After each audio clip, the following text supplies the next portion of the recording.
I don't think there's a day that goes by that I don't learn something new from a member of Congress. President Trump says he likes the idea of giving some of the savings from Doge back to Americans as kind of a dividend. Would you support that? So no, we are not in the business of giving out money.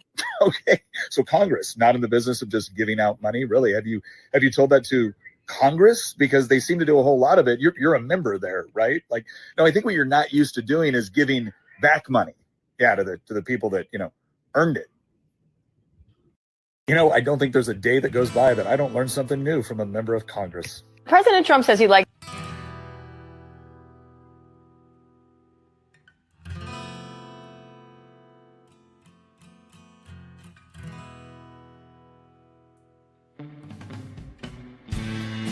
Well, hello there, partner. Go on and hang up your hat, grab yourself a whiskey, and pull up in the easy chair. We're coming off the range of 9 to 5s with a whole herd of news stories that we've been steaming over like a cow patty in the Texas heat. As they say, the chickens are finally coming home to roost. And we're here to ruffle some feathers and ensure accountability ain't just a concept, it's reality. It's that time where the day's drama casts its longest shadow. So let's light a candle to the chaos of current events, the whirlwind of politics, and the tangled webs of corruption that we find ourselves entwined by. It's time to ramble our way into the twilight. Welcome to Sunset Rants.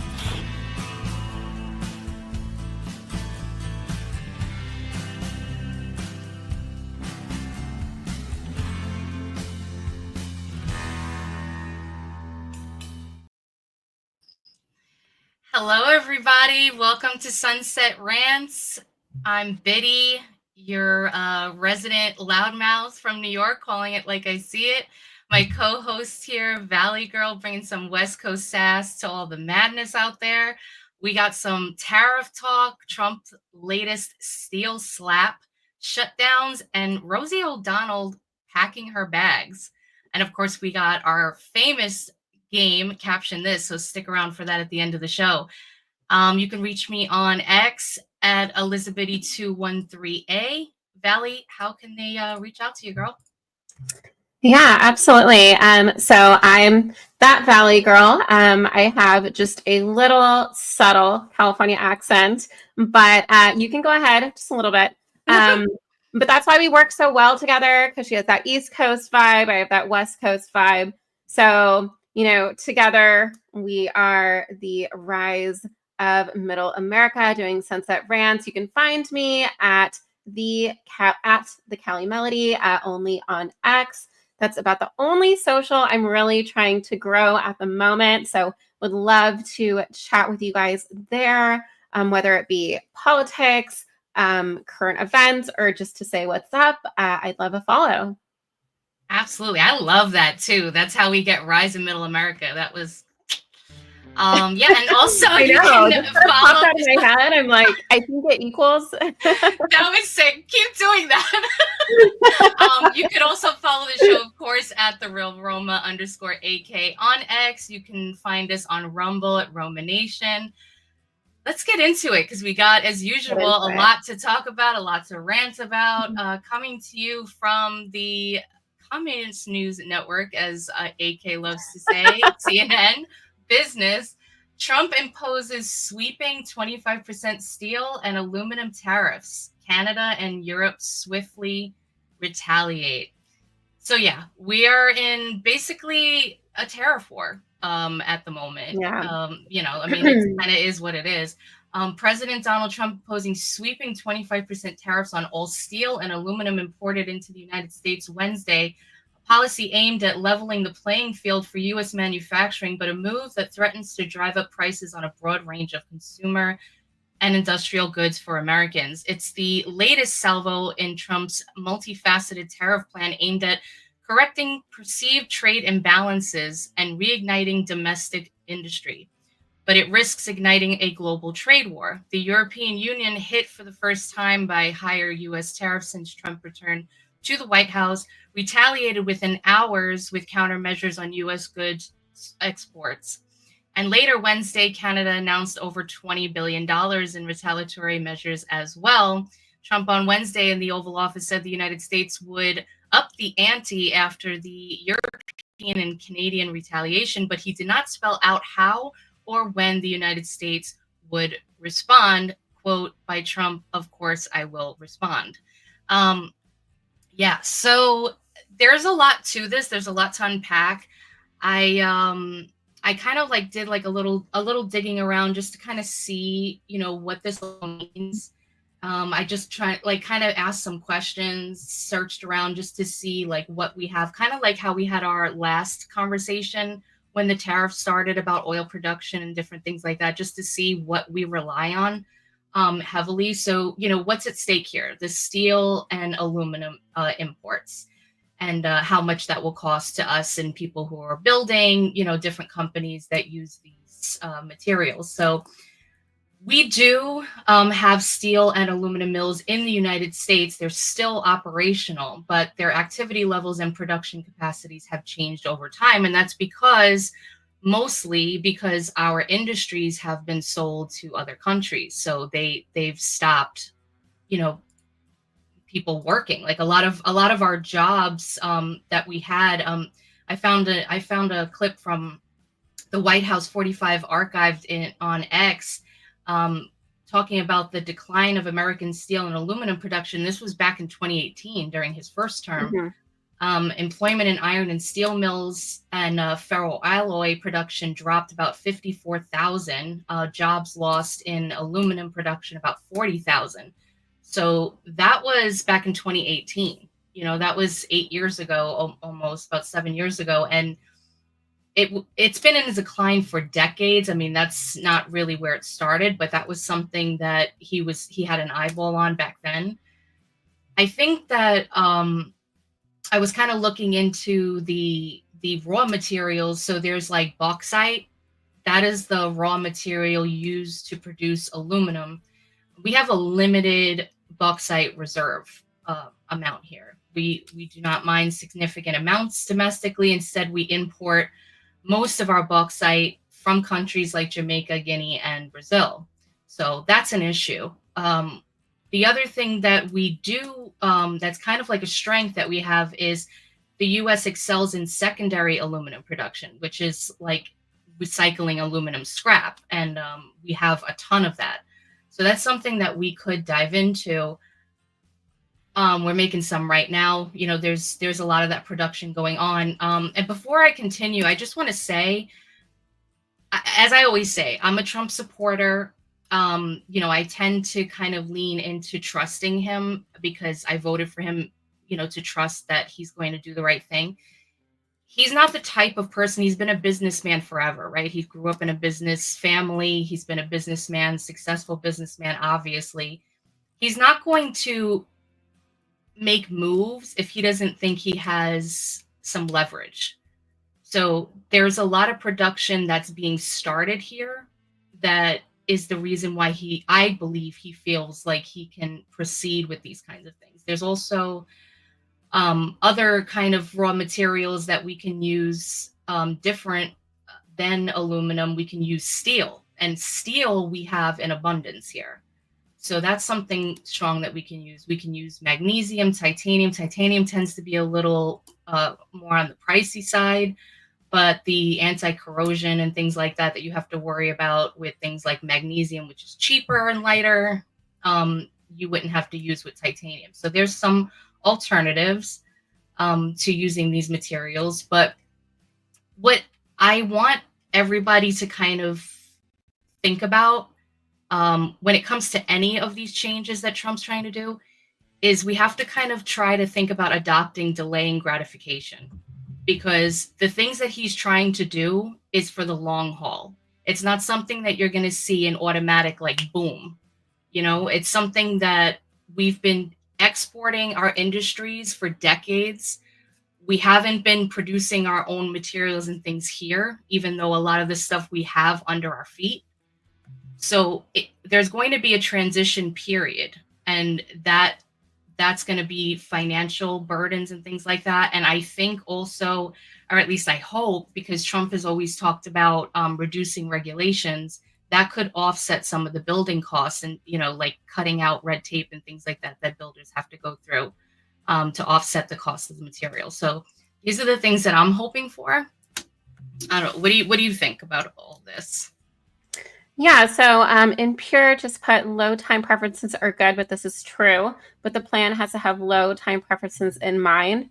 And Aaron just put just one of those aluminum can recycle bins outside the Oval Office. Aluminum shortfall saved by Diet Coke addiction. So, but I mean, on a serious note, you pretty much nailed it. I know that you've done a deep dive into tariffs, and I'm a bit more weary. I understand that with tariffs, you can use it as, I believe Impure said, as a bargaining chip. But tariffs are a tax, right? So some of the pros of tariffs would be, again, an estimate from AP News is that it can generate around $80 billion in U.S. government revenue, which again would benefit the economy long term. It could protect domestic industries, like some of the industries you were mentioning, like steel, aluminum, oil, and bringing back jobs to the U.S. instead of what we've been doing for decades, where we've been outsourcing them. And some of the disadvantages are the higher consumer prices, the reduced disposable income, and the strained international trade relations due to retaliatory measures. Because it's almost like, it's a trade war. It's like one action is going to cause a reaction, which is going to cause another reaction. And so I think we have to be very careful with how we play our cards. Now, another thing that, I'm just questioning about how Trump is going about these things is that, it's kind of like every other day, we are going from implementing tariffs to, avocados, other groceries, to holding back from Mexico until April 5th, to, reintroducing them overnight. And like our producer said, there's going to be some pain we'll need to endure. So I think hopefully we come to some agreement instead of, some of the things that we've been seeing and some of the back and forth. But we do have a lot of resources that are available for us to use domestically that we're not. And we are the largest economy in the world. So we really should be at an advantage across the world, right? I mean, China is, we outsource so much to China, and yet they have a smaller economy than we do. And why is that? Because with production costs, if you did bring everything back to the US, long term, we would be protecting those industries that as of right now, China has control over, and any minute could just pull back on that. No, really good point. And what's kind of weird too is that the same people that were arguing about climate change and all these other kinds of things, right, will prop up in the same breath China that uses like the crappiest of materials to make what they make. They use slave labor. They use all these things that the left or the radical left seem to say is like the social justice, like top priority, but they will boast China, or they won't, or they'll get like offended if you say something towards them. It's kind of really odd. Another thing that I was looking into is that, well, this is another thing, but most of low-cost steel comes out of China. So they go through like other countries just to kind of get around like tariffs and regulations and different things like that. But their production over the past 20 years or so has gone up significantly. So on the backs of all these countries, especially the United States, they have been propped up to become a powerhouse as a nation. And that's something I think that Trump is indirectly working towards as well, because they're not our ally. I mean, I don't know about you guys, but I don't look at them as an ally. I look at them as an opportunist, as like a slippery snake that at any moment can screw us over. So I don't I don't want to I'm happy if we are trying to kind of like stifle them a bit.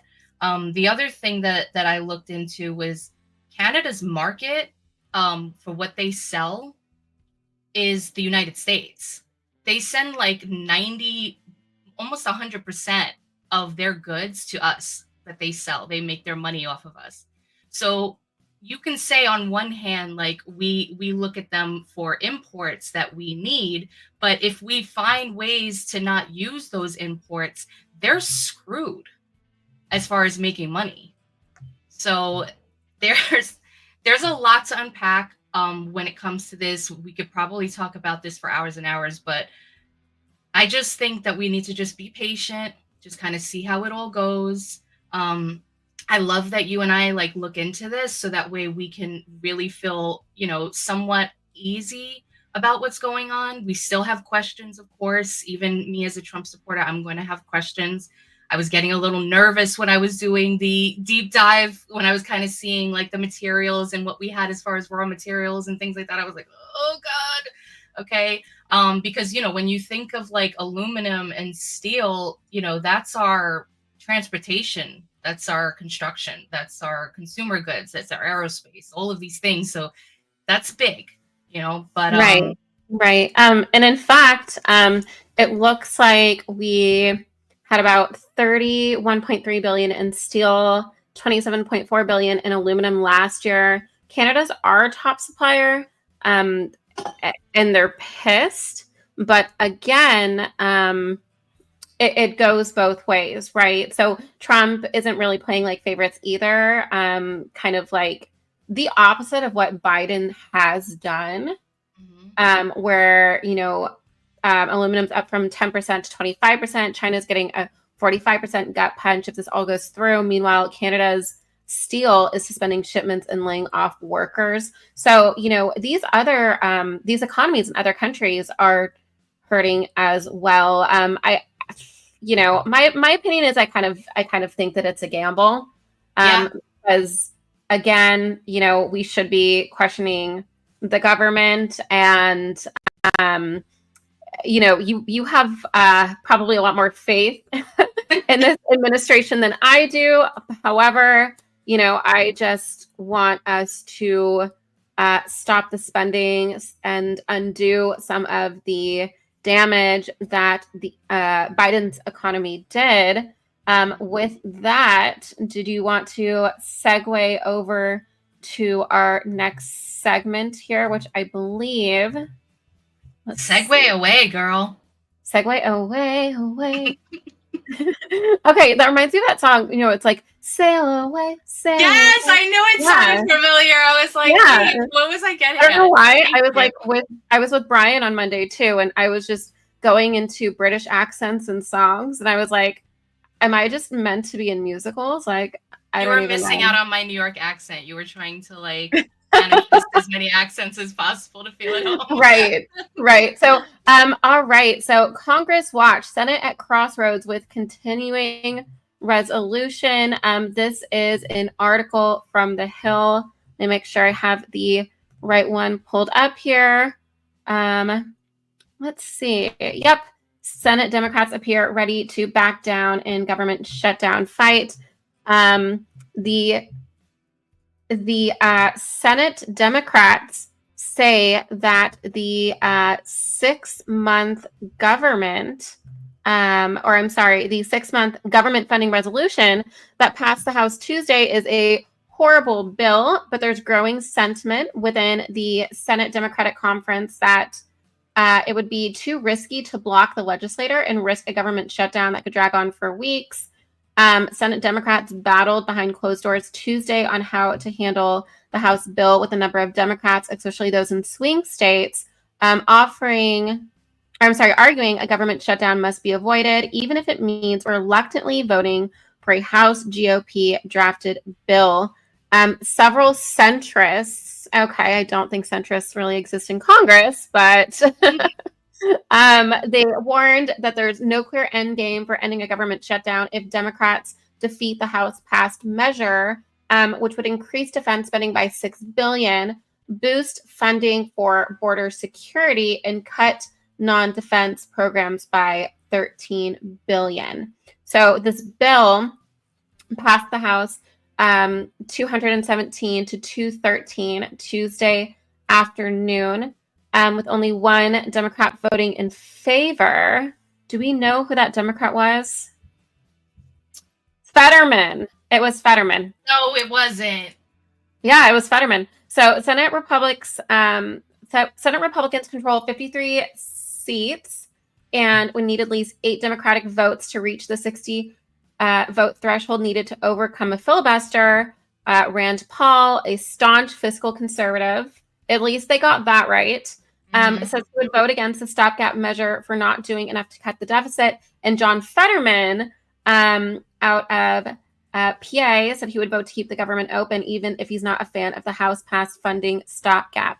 You know what I've noticed about Fetterman, which is interesting, is that he seems to be fiscally conservative in a way that is different from his Democratic Congress mates. And it seems like, again, he is very pro-Israel, which is a stance within the Republican Party, but then he will, support massive spending bills when it, fits the narrative.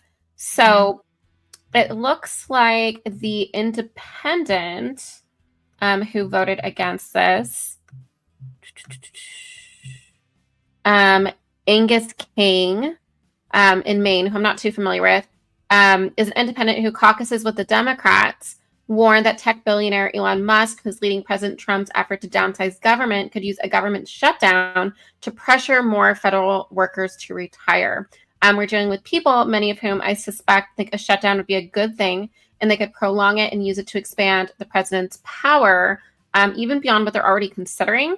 So that's something that has to be considered. This isn't normal, King warned. King didn't say how he would vote on the 6-month House-passed stopgap, but signaled he'd worries about the potential outcome if Senate Democrats defeat it.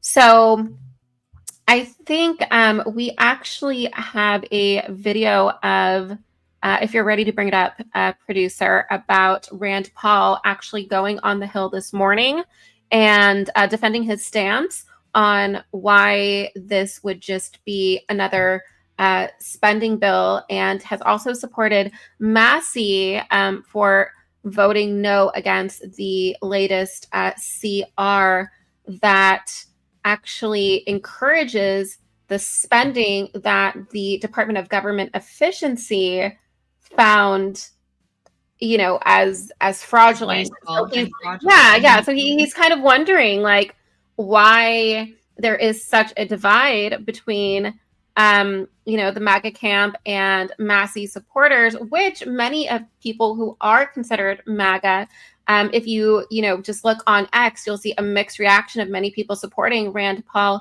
and Massey, because they have been the two that have been consistently wanting to just end the national debt. And Rand is absolutely correct here if you take a look. The bill we're going to have to face this week will be continuing spending at the same level. These are the levels that were determined in December between Democrats and Republicans. These are the Biden spending levels. We know one result that will come from these spending levels, a $2 trillion deficit. So these spending levels exceed revenue by $2 trillion. There's no escaping that. So there's nothing conservative about these spending levels. No fiscal conservative should support this, because it's going to borrow $2 trillion. That was the principle which once upon a time united all fiscal conservatives. So I will oppose it. I will propose an amendment today, and I'm hoping to get a vote on it. This amendment will take some of the Doge and Elon Musk cuts to foreign aid and incorporate them into the spending. Yeah, and I think he's absolutely right here. This bill is just prolonging the Biden level of spending that we voted against. So, conservatism,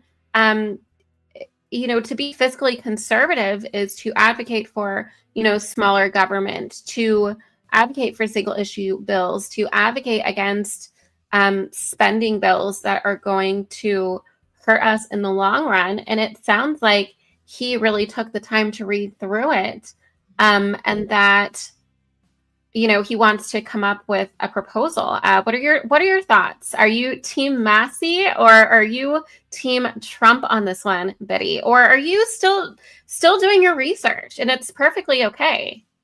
Yeah, you know what's funny? I when it comes to spending and this kind of thing of like what's best for our economy, Mm-hmm.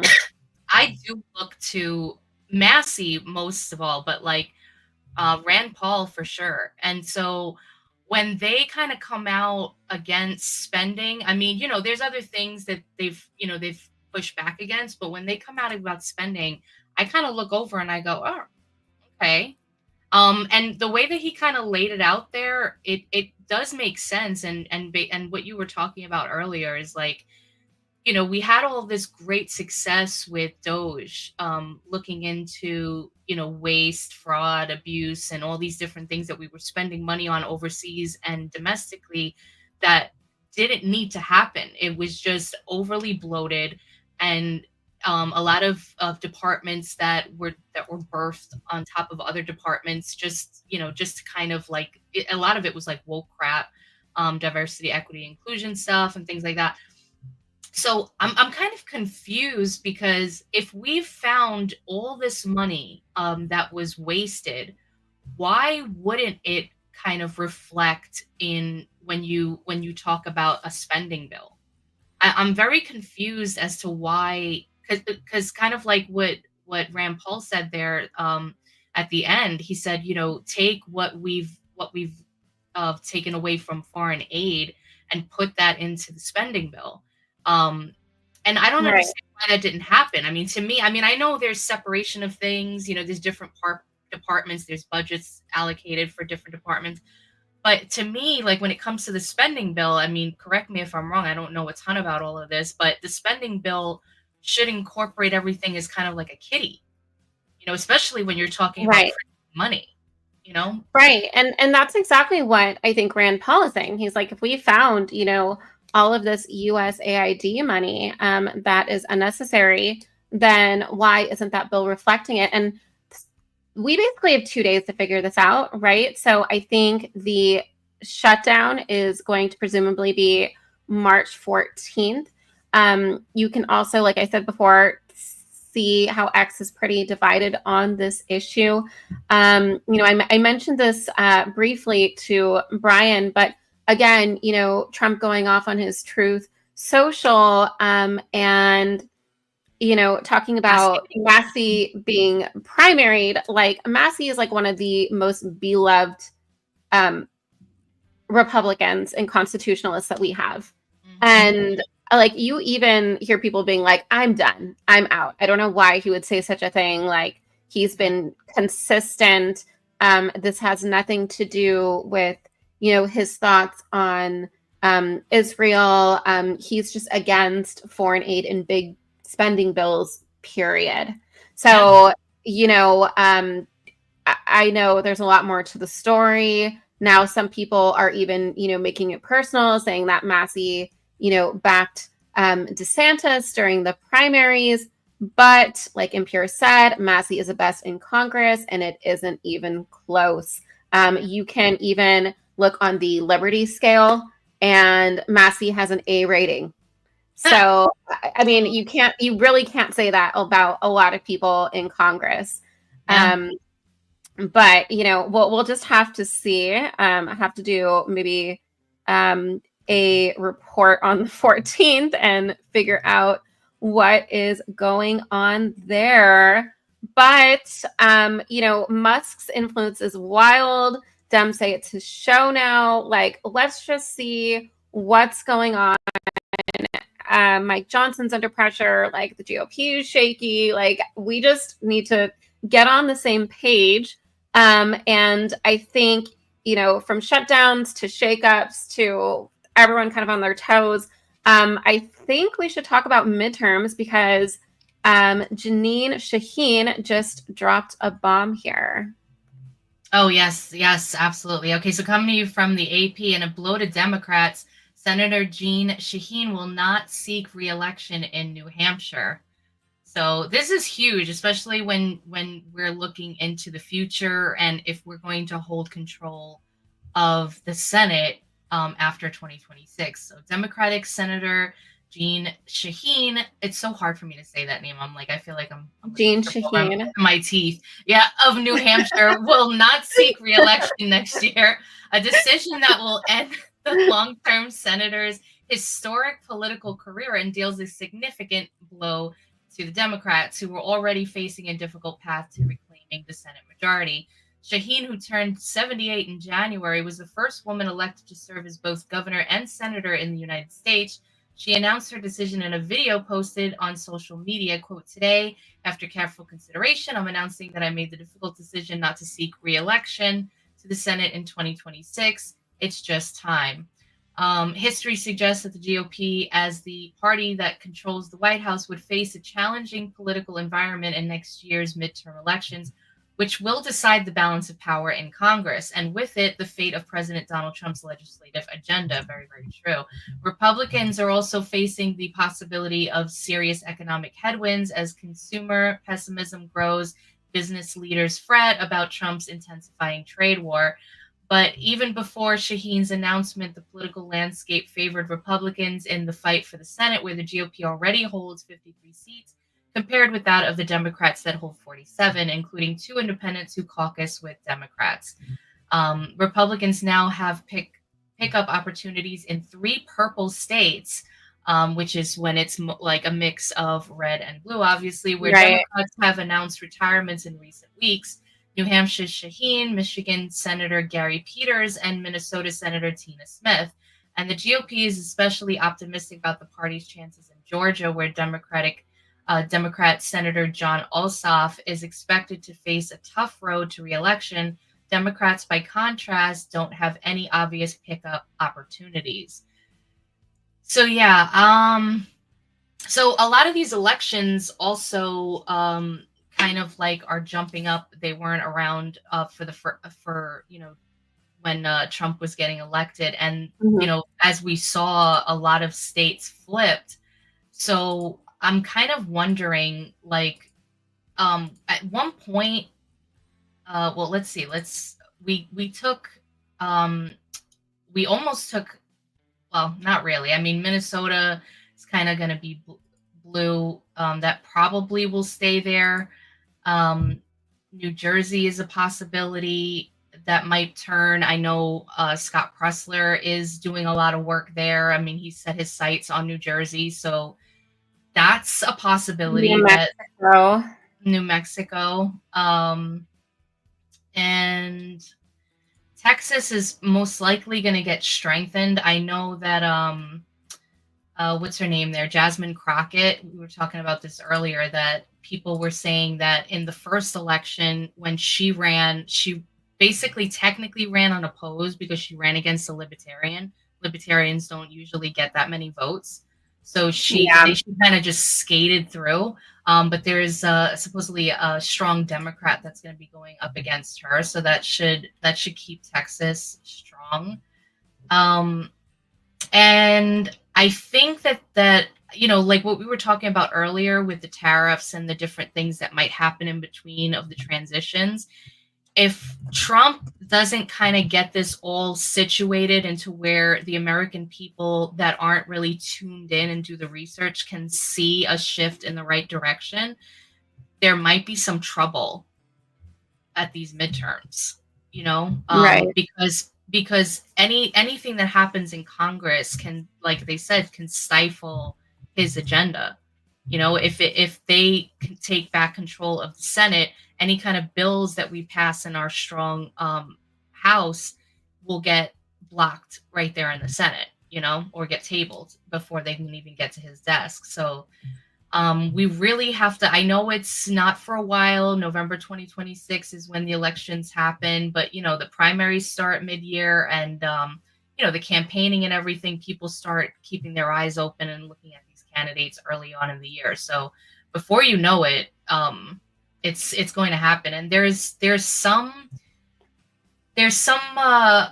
information here on the maps where it says like the incumbents, the following races that are rated as safe for the incumbent party, the people that are still there. So as far as like the Democrats, John Hickenlooper for Colorado, they seem that he's going to be safe. Chris Coons, which is like, ugh, I'm like, really with this guy from what is it? Is it Delaware? And Dick Durbin. Why is he safe? I don't understand why people would keep like voting him in. We are losing Mitch McConnell. Not that that's like a huge loss, but it is a Republican seat. Thank God. Yeah, thank God because of who he is as a person. But again, yeah, just looking over the comments, we have one of our audience members who's a radical libertarian, and I know a lot about New Hampshire as well. A lot of people run in New Hampshire as Republicans, but they're really liberty minded. And then I think that should be pretty easy. I looked up who ran against Jasmine Crockett on November 5th, 2024. So she had 197,650 votes, which was 84.9%. And the libertarian that she ran against was Junior Mar Jefferson, who I'm actually not familiar with, but he got 35,175 votes, which is only about 15%. So, she pretty much ran, like you said, unopposed. Yeah, but like I think it will be interesting to see. Me being in California. And knowing that Newsom can't run again and is going to run for president and most likely gearing up for a 2028 presidential run, I'm like actually terrified. Yeah. And I know that he has been getting like right-wing guests on his show. Like, did you hear he got like Steve Bannon on? Oh, really? No. Yeah, no. like it's Charlie Kirk, and then I think someone else, and now it's Steve Bannon, and he's trying to come off as an Obama moderate Democrat. But it's terrifying because if you look at the track record and if you see how he's run our beautiful state into the ground, he is everything but that. So don't count out, let me pull this up again. Don't count out Virginia or New Jersey as being safe blue Senate seats. Scott Pressler is working New Jersey, and demo changes in North Virginia, maybe enough to flip. That's interesting. Yeah, I mean, like Scott Pressler has done so much. I mean, he's truly dedicated. We'll see if the politics are forever in his favor, but Virginia is more likely than New Jersey, in my opinion. Yeah. I mean, we will absolutely see on that one. I think, I think we just start thinking, keep getting the right candidates out there. Yeah, I mean, it's gonna be a tough hurdle for sure with New Jersey. Right. That's for sure. I mean, New Jersey is just an extension of New York in a lot of ways. However, a lot of people that live in New York, that live in like the urban areas, when they work really hard and like save up their money and stuff like that, when they don't really want to leave the area, but they want to get out of New York, a lot of them go to New Jersey. So right. And a lot of my friends that used to live like 5 miles from me where I live, they all moved to New Jersey. They saved up, they bought houses. People that do that, I think will be more interested in programs and agendas that promote, the working people, like the people who are working hard, who don't want to get killed with taxes, who aren't looking for government programs, all this other kind of stuff. So if the Democrats want to hold on to these strongholds, they're going to have to change their approach. A lot of them, I think, are, And that's why we're seeing like some of the Democrats, like kind of like you said, Newsom, Fetterman's been kind of dipping his toe in a little bit here and there. I think they're trying to show themselves as a little less radical left, a little more moderate, so that way they can appease to the other side, that they can see a lot of the people that were in the middle are moving a little more right, because everything that's happening in the radical left sector is just pushing everybody away from the party. So I'm hoping that people will listen to Scott Pressler, because, and I think he's very persuasive, and I think he's, he inspires a lot of people. He has the gift of gab, that's for sure. What he did in Pennsylvania is historic. And I know a lot of people in New Jersey who say that they see things changing, that they're all opposed to their governor there. Virginia might be better off, but we shall see. I have this weird feeling that there's a shift going on over here in the East Coast. So I don't know. Maybe it's wishful thinking, but well, because like the housing prices in New Jersey, they're still fairly high, correct? Mm-hmm. It's really expensive there. Yeah, and if you want to live in any of the good areas, you're taxed up the wazoo. Like, forget about it. If you try to live in Long Island, like, good luck with that, because your taxes are like, I think it's something like 3,000 or so. Like if you're in Florida, housing taxes. If you're in Long Island, it's like 7,000, 8,000. You know what I mean? It's like maybe even higher than that. I don't even know. But that hits a lot of people hard. And even if you have money, like who the hell wants to pay through the nose just to survive? Everybody wants to be able to enjoy life, not just survive. So, and again, it also depends on people really keeping their eyes open and making the correlation of why it's hard for them to live, and the different policies that cause that. And again, it also, with Trump and everything else in this kind of like transition period, needs to be kind of fleshed out and a little more clear before the midterms. So we'll see. Yeah, definitely. Well, from Senate exits to agency axing, Trump, I will give him credit where it's due, because libertarians are very stoked about this in regards to the promises that Trump is keeping with draining the Department of Education. Yes.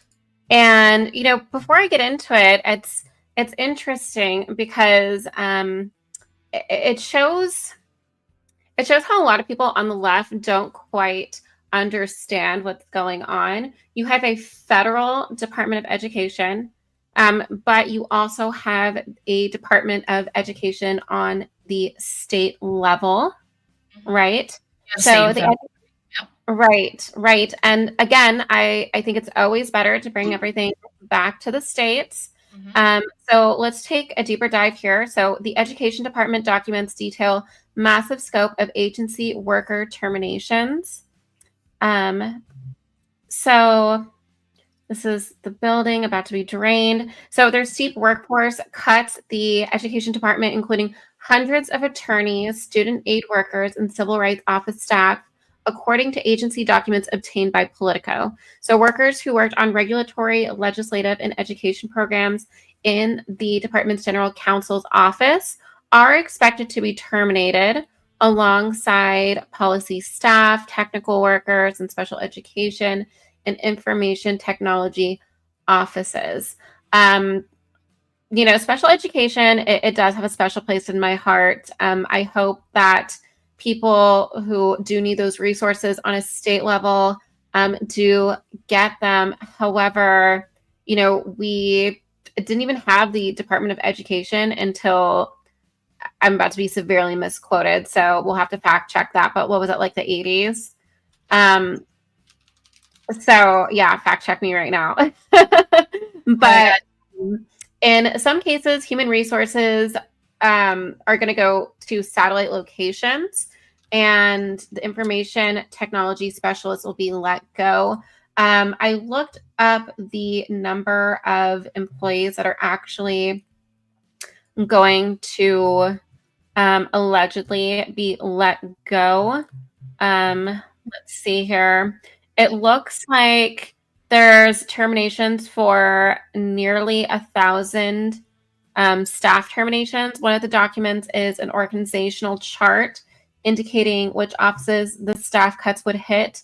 The agency is amongst the first of the federal agencies to announce their plans for a reduction in force following President Donald Trump's broader effort to slash the ranks of government service. Many of them don't work at all. Many of them never showed up to work. Trump said of the department's employees to reporters at the White House Wednesday as he praised the work of Education Secretary Linda McMahon. We want to cut the people that aren't working or aren't doing a good job. We're keeping the very best people. And Linda McMahon is a real professional, a very sophisticated business person. She cut a large number, but she kept the best people, and we'll see how it works. So there's basically a little less than like 4,200 people employed at the department. It says 4,130, and then it will affect about 1,300 people, on top of hundreds of others who took separate buyouts and deferred resignation letters.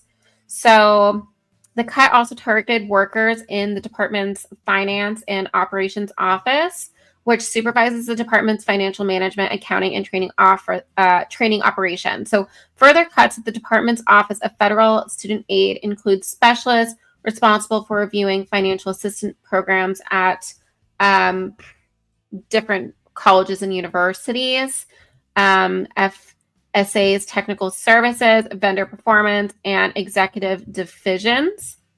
So let's see. Yeah.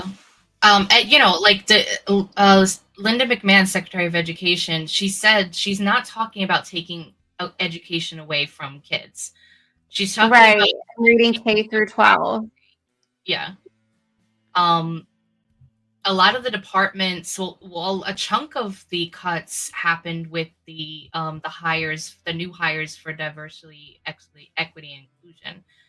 That was a big hit right there, because those were jobs that were created in order to oversee this kind of like woke agenda of, if you are a certain color, you should be kind of like pushed a little bit or stopped or halted so that the others can come, that equity idea. So that's being canned. But there's a lot of the departments, like a lot of people are getting into this like fear stuff about what's being cut. I know you said that that disability programs and things like that are very near and dear to your heart. In Section 3 of the bill, a lot of it is transfer of departments. So the Department of Disability is going to be transferred to Health and Human Services. The federal Pell Grants, the family education programs, the federal Perkins loan, all moved to the Department of Treasury. Low income area programs and things like that. So people in urban areas don't get left behind. All of that's going to be moved to the Department of Treasury, and this is like budgetary ideas. Native American programs moved to Department of Interior. Native American and military school programs moved to the Health and Human Services. Child nutrition program will be slashed. That's a fear that some people have. No, it doesn't even come from the Department of Education. It comes from the Department of Agriculture. So there's a lot of like fear mongering going on. It's really kind of sad because the people in mainstream media, they understand the nitty gritty. They understand these little nuances, but they choose to fear monger because they're still acting like the prop arm of the woke, and of the globalists and of the deep state. Yeah, and I'm seeing, some larger accounts on the left saying, they're cutting the Department of Education to control us, to make Americans, dumber so that we all fall in line. But again, I'm seeing that our producer says October 17th, 1979. I'm seeing a different date, although this might not be credible. I'm seeing the United States Department of Education began operations in May 1980, which took place during the Carter administration. As of 2018, there were 4,000 employees working in this department. But with those 4,000 employees, there was a budget of $68 billion. So, because of the cost of this operations for this department and the fact that education in the U.S. is, highly decentralized, there are calls to abolish it because, again, this would save us money. We can still handle it on a state level. Our standardized test scores have gone down since the Department of Education was founded, right? Mm-hmm. Mm-hmm. And, along with that is that just like where we stand on the global stage, like we're at the very bottom. Right. So the article that I found says the U.S. has not seen a glimpse of the top 20 in any of the subjects tested in recent years when comparing the assessment results from over 500,000 students in 65 different countries since the Department of Education started. Okay. So looking at the standards for reading, science, math, the U.S. falls notably short below most Asian countries and significantly under the United Kingdom. So falling short under the United Kingdom, that's actually very surprising to me. China and most Asian countries, I would expect so. Specifically in Japan as well, they really focus a lot on, academics and not a lot of like extracurricular activity after their courses. But it looks like the U.S. constantly remains stagnant. So by abolishing the Department of Education, it might actually be possible to get some fresh ideas back to the trade local programs. Yeah. Things that work for the area. And another thing is the high school seniors, they're only 30% that graduate, only 30% can read cognitively. Like they can actually comprehend what they're reading and apply it. That's sad. I mean, it's just what I'm seeing is just insane, right? It's like there's even an argument that the Department of Education might not even be constitutional because the matter, even though it hasn't been brought before the Supreme Court, since both parties grew to kind of accept its presence, during the Carter administration, the 10th Amendment, which I did see in the comments as well, says that the powers aren't delegated to the government by the Constitution or prohibited by the states, and that they're reserved to the state governments. So again, this is pretty much using the Department of Education as the federal government to do its bidding and to raise taxes. It looks like since it's been created, we've spent over $1.4 trillion, in the primary form of this cost has come from our taxpayer dollars. So and just so many programs have been cut too. Like you think of SHOP and Home Ec and all these things that can actually turn you into, somebody who can self-sustain as an adult. A lot why don't they have how to balance your checkbook or how to do your taxes or all these different things that you could use. Even since we went to school too, apparently they're teaching mathematics a different way now. And what is it called? Common Core Math. Every time I ask, I don't know. They don't even want to talk about it. They have they're so PTSD. I don't know. It's I just remember using my scientific calculator for graphing. Apparently they don't sell scientific calculators anymore. I mean, really?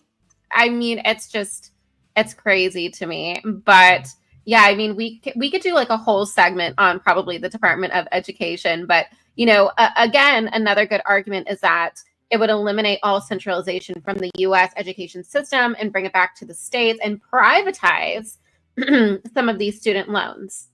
Yeah.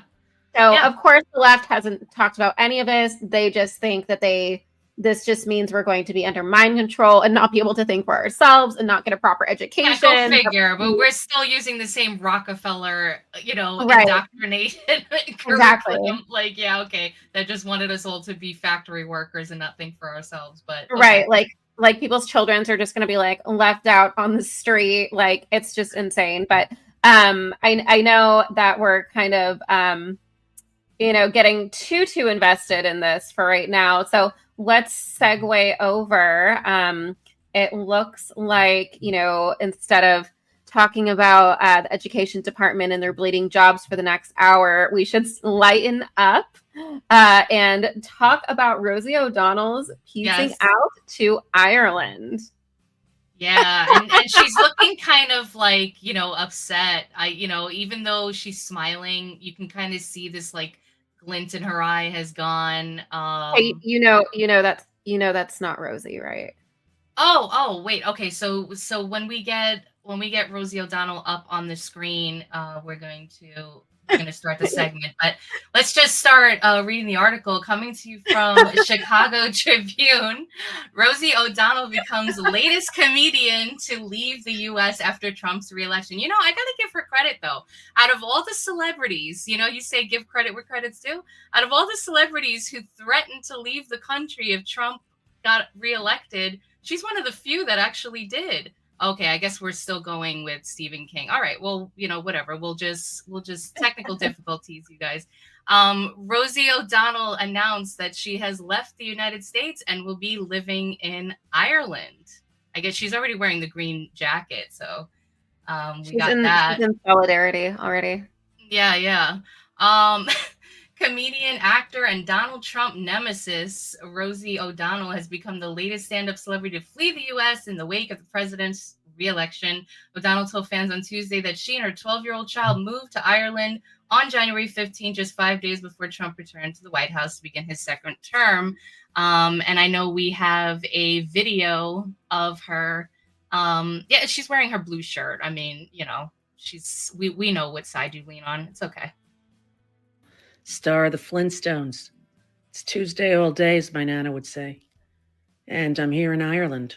And it's beautiful and warm, not physically. It's actually quite cold. Moved here on January 15th. And it's been pretty wonderful, I have to say. The people are so loving and so kind, so welcoming.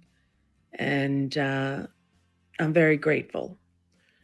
In the process of getting my Irish citizenship, as I have Irish grandparents, and that's what's going on, and that's where I've been and what I've been doing. Thank you, Impure. So as you guys all remember, the nasty feud between Donald Trump or President Trump rather, and Rosie O'Donnell started back in 2016 during the presidential debates when moderator Megyn Kelly noted Trump had called women pigs, dogs, slobs, and he interrupted to say only Rosie O'Donnell.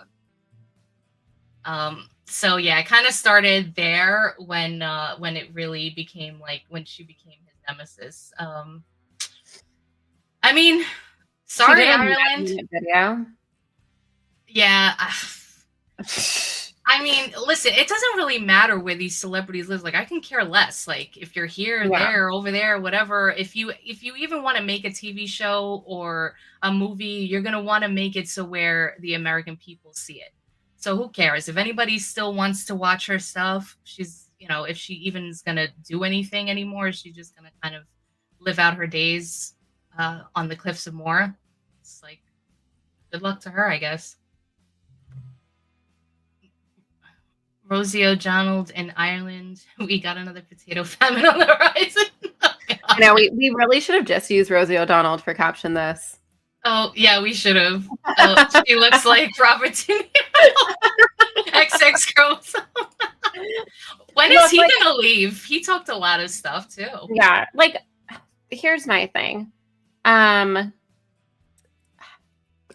just think that you can just give us an Irish goodbye. We don't need to know where you're going. We don't need to know why you're leaving. I mean, I guess you can respect it, right? That she is following through, especially after so many celebrities in 2016 essentially said the same thing, and then they didn't go anywhere. They just continued to bitch from the United States while, being a U.S. citizen. But now we know she's going to have dual citizenship. I don't think this is the last time she's going to be back in the United States. So, if she wants to live her life the way she wants to live her life, cool. Mm-hmm.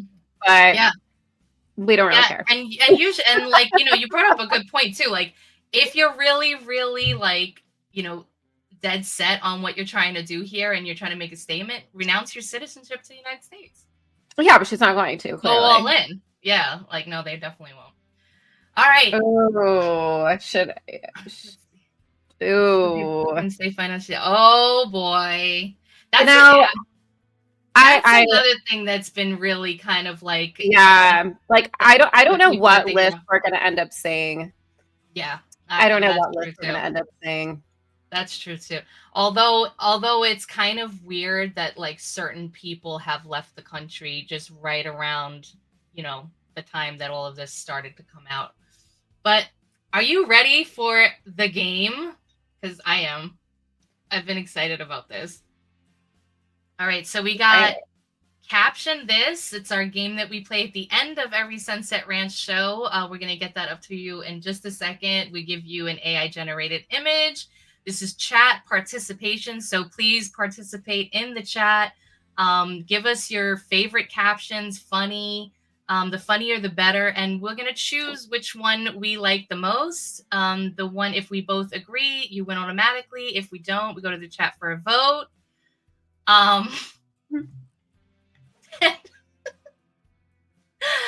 And don't forget, you'll be entered into the championship to get some Roma Nation merch. And we'll show you what that looks like in just a few. But here is your image for the day, guys. So do your worst. I'm gonna have to log on for this one. All right. Gotta get myself a win. Wait, did I win Monday's, producer? Did you? I don't know. I gotta watch the whole thing. I actually did. Yeah, I know mine was one of them, but I don't remember if I won or not. Okay, wait, let's see. So I'll see if there's any interaction on my live, but I think typically the participation is on AK Roma Nation. So if you guys want to participate there, either way, your comments will not be ignored. Let's see here. Nope on my end. Let's go to the main one.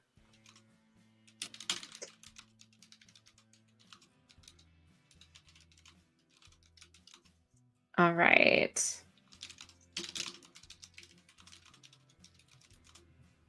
My live? Yeah. Mine is long-winded, but hopefully it's funny.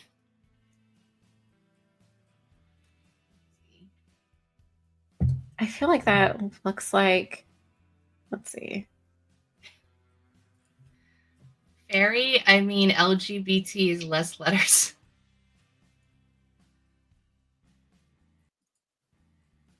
Trudeau finds that if he sprouts wings, he'll be accepted amongst actual vermin and can finally be himself.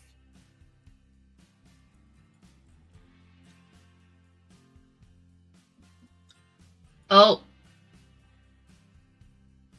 Zelensky sniffing that pixie dust after receiving over $300 billion in aid.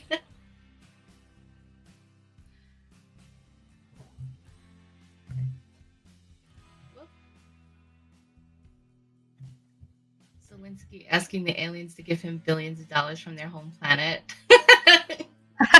I was like, someone said Trudeau, and I was like, no, I feel like that was supposed to be Zelensky. I did, and that's what I saw at first, but like now that you guys are saying Zelensky, I'm like, oh, okay. But if I just change the name, it works out too, because he's also vermin. Right. Disney releases trailer for Captain America 4 Sparkle Soldier. You sniffing that pixie dust, we got that. Zelensky does do a lot of flying. Yes, he does.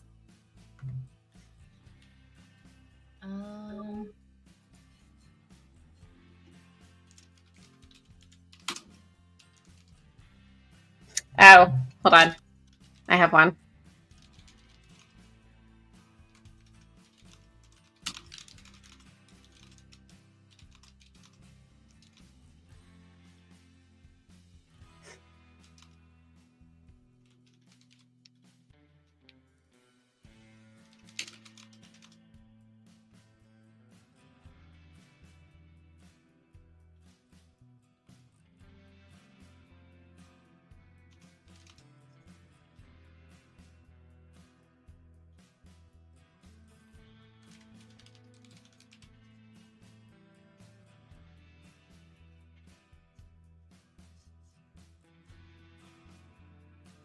No, I'm pure think.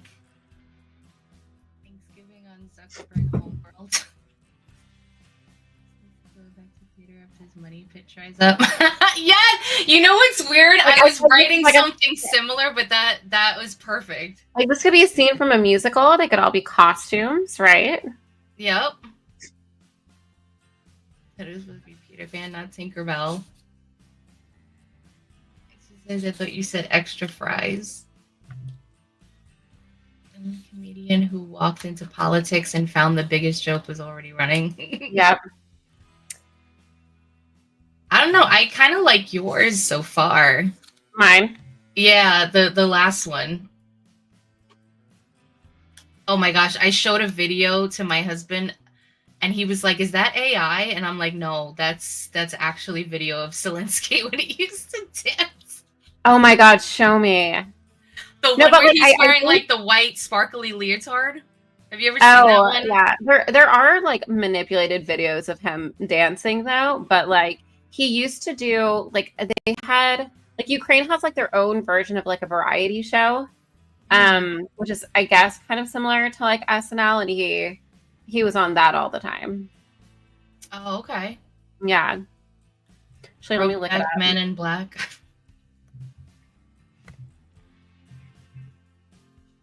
What was that old school thing back in vaudeville? So it's kind of like vaudeville, right? Like variety shows, like that we had in the Maybe. early I'm like, 19th century. maybe. I'm looking it up right now.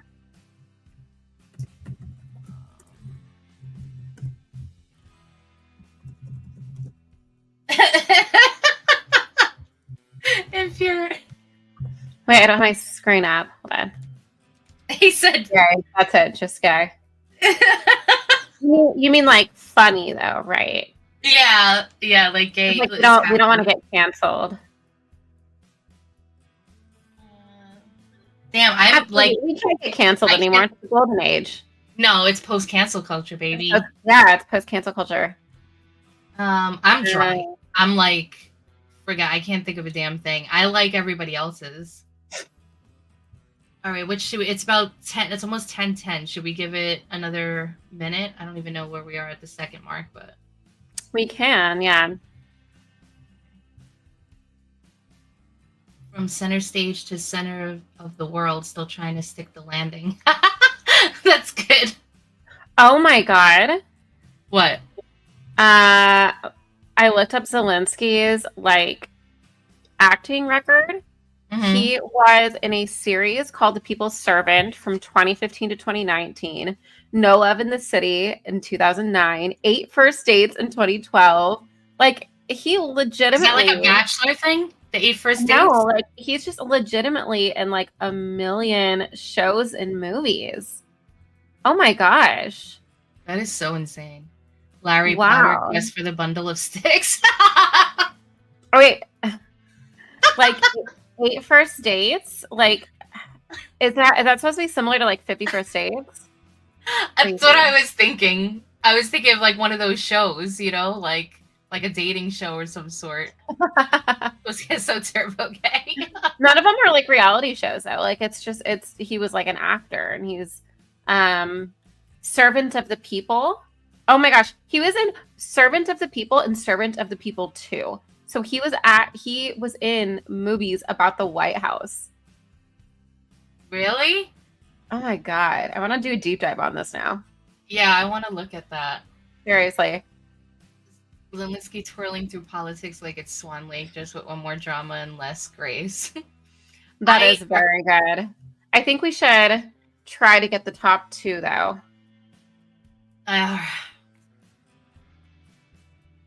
Okay. Damn. You guys, Right. stop making it harder for us. I know. I'm like so confused now. Like I there's so know. many. All right. Zelensky going back to theater after his money pit dries up. I thought that was good. That was yours. I do like from center stage to center of the world, still trying to stick the landing. I thought that was really cute. This comment. That's it. That wins. Totally not biased. And then Larry Potter quest for bundle of sticks. That one is freaking good.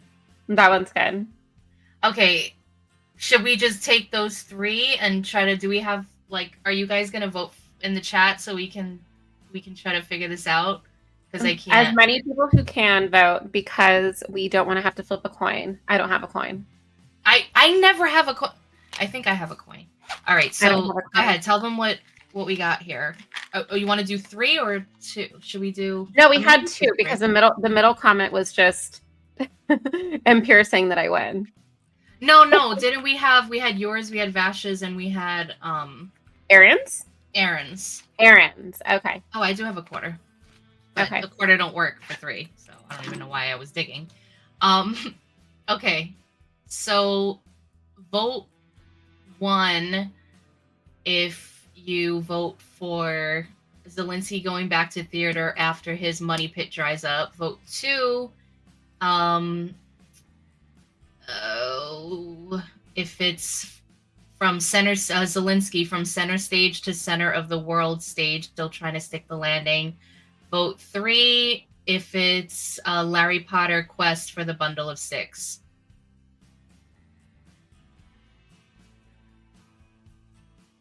Okay.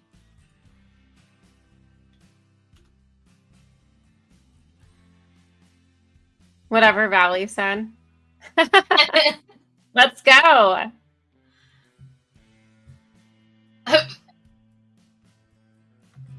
We literally have a vote for each one. No, we have 3. We have 4 for me. For 1? Where? Brian, whatever Valley said. Roma, Oh, whatever okay. Valley said. Me. Okay, and so that's Impure. the 1. Okay, Yeah. gotcha. 3 because I'm pretty happy with that one. Yeah, Aaron, get in there, girl. That was good though. That was good though, Aaron, for sure. Okay. All right, we'll put the numbers in the chat so it's easier. Okay, so we got 1.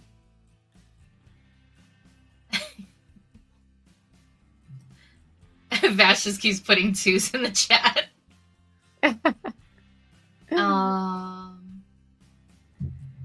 Okay, so we got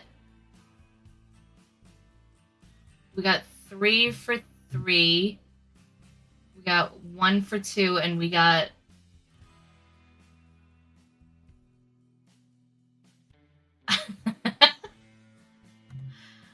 I'm just reading the chat. There's so many Vash 2s in here, I keep getting confused. I'm gonna get you in the Discord after that. To get an effort to pass you. You did. That's very, very true.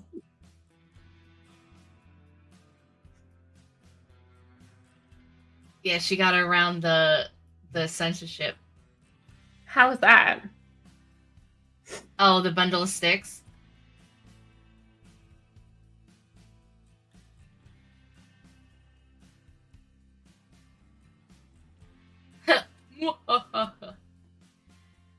All right.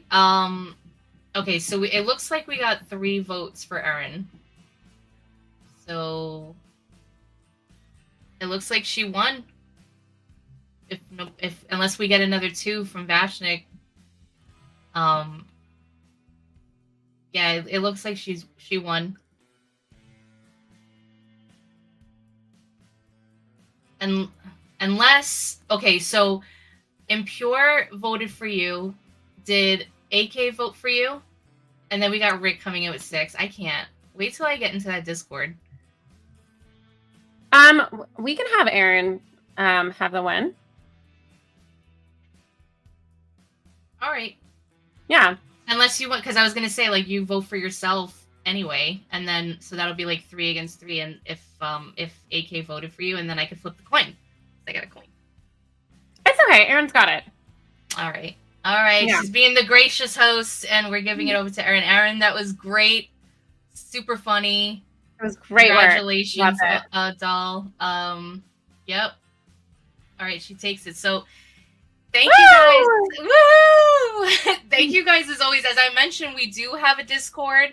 You go to risingmiddleamerica.com. That's our website. You can get the Discord link there.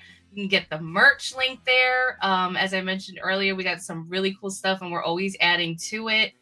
Yeah, just come hang out with us. I mean, even if you have like any ideas of becoming a podcast host or editor or any of that, definitely come, reach out to us in the Discord. But if you want to just chill and that's all you want to do, you can definitely come in there. We're always in there hanging out. I am Biddy, and you can reach me on X, Elizabeth213A. That's our website right there. It's beautiful as always. All of our faces there. Valley, where can they reach you on X, love? Yeah, absolutely. So I go by that Valley Girl. My X is at the bottom here at the Kelly Melody. Should we let them know about our new little project, or should we wait a little longer? Well, we do have a little project coming up, and just kind of look out for it because it'll be dropping this weekend. We're really, really excited. We're working really, really hard on this, and it's sort of a palate cleanser. It's a little bit sans politics, and it's something new and fresh. I don't know, producer. What do you think? Should we let the cat out of the bag, or should we just let them be surprised? Spill it. All right, Valley, you want to let them know? Yeah, absolutely. So we are, Biddy and I, with everything going on, right, with Love is Blind, which is more like Love is Liberal, from the Casey Anthony deep dives to, all of a sudden millennials getting picked on for simply existing. We fashion. are, yeah, with just wearing basic t-shirt and jeans. We just wanted to talk about everything going on from a sane, common sense point of view, give you guys a little bit of a palate cleanser, like Biddy said, away from politics. So we're going to be doing our best to find all the facts and have some fun with you guys. And hopefully we'll have our first episode drop this weekend. So we will make sure to give you all the details beforehand so you can be on the lookout. Yep, and that'll be right here on Romanation. So hit that notification bell so you're always alerted, because we got shows, you guys. We got morning shows, we got evening shows, we got weekend shows. If you don't want to miss a moment, hit that notification bell. And that's it right there. Facts and Sass, unfiltered with Valley and Biddy. So look out for it, you guys. Thank you, as always, for hanging out with us during the week. Tune in tomorrow, Thursday, 9 p.m. Eastern Standard Time with Tay and D. Sunset Rants. Don't forget about this weekend. We have FAFO on Fridays. We have the Romanation show on Saturdays. So yeah, tune in. I hope you all have a great night. We're always busy. So see you guys soon. Bye. Bye. So I got to thinking, there's MAHA, Make America Healthy Again. MAGA, Make America Great Again. But what we really need to do is make America follow the Constitution again. Motherfucker.